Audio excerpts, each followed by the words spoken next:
Naitwa Mwiti Ambao from Gia Boys Senior School. So we have been in this competition for long, and we competed in the regionals 2023.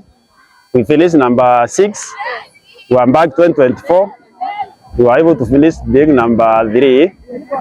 Then unfortunately 2025 we were knocked out at the sub-counties, and this year we are back ready to compete Makueni next week. Okay, today was a very tight game. Remember in the first half, you guys are not able to convert.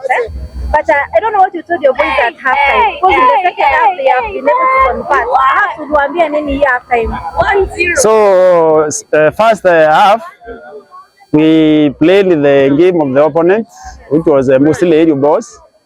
And the second half, we were able to rectify and we were able to play passes.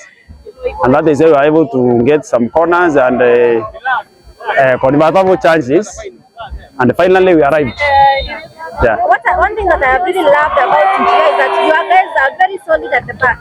There was a lot of attacking from your opponent, but they were able to contain that pressure. Perhaps going forward to the regional league, what do you want to tell your boys? So as we head to the regionals, the competition always becomes tough as the level increases or you advance the next level. So at the regionals, you have to be tight, defending what you call half spaces, where the wingers are able to come with the midfield. They form the first line on defense, which is shielding them back four, and that is how we are able to maintain a clean sheet in this from quarters all the way to the finals.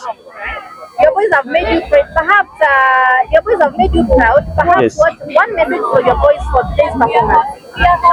The performance has been exceptional. As you realize, this year the competition has been very tight, and I am proud that they were able to stick to our structure and the shape, and that is how we have been able to overcome teams like Nkobwai, then Kanyakini in the semis, and finally again in the finals. What's going to the regional? Which team challenge? So I've been following the regionals. There is a team from Makueni County, although we were able to beat Yard Boys 2024. Matiliku Boys is there, and the Boarding Boys. And those are the two teams from Makueni I've seen through their competition.